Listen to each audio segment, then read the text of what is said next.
భారతదేశం అంటేనే చాలా మంది విదేశీయులకు ఒక మంచి ఫీలింగ్ ఉంటుంది. ఇక్కడ సంస్కృతి సాంప్రదాయాల వల్ల ఎంతో ఇష్టపడతారు. ఇండియాకు ఒక్కసారైనా విజిట్ చేయాలని వాళ్ళు భావిస్తూ ఉంటారు. కానీ ఇండియాలో మాత్రం కొంతమంది మృగాలు చేసే పనుల వల్ల ఇండియాపై ఫారినర్స్ కు కూడా ఉన్న అభిప్రాయం రోజు రోజుకు దిగజారుతుంది.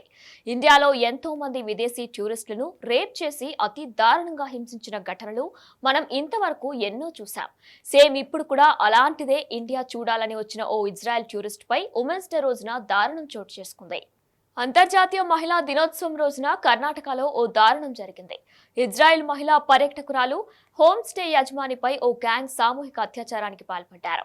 ఈ ఘటన తీవ్ర కలకలం రేపుతుంది.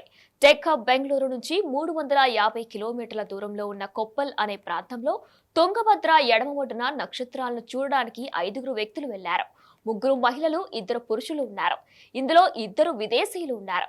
ఒకరు అమెరికన్, ఇంకొకరు ఇజ్రాయెల్ కు చెందిన మహిళ ఉన్నారు. కాలువ దగ్గర నక్షత్రాలను చూస్తూ ఉండగా దుండగులు బైక్ పై వచ్చి అత్యాచారానికి పాల్పడ్డారు.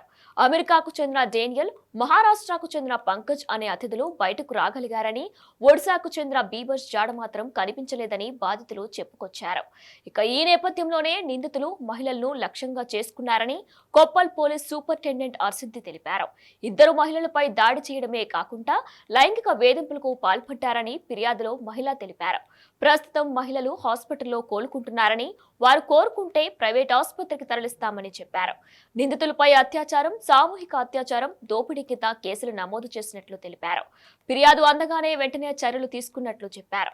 ఇక నిందితులను గుర్తించామని, 2 ప్రత్యేక బృందాలు కూడా గాలిస్తున్నాయని, త్వరలోనే అరెస్టు చేస్తామని హామీ ఇచ్చారు.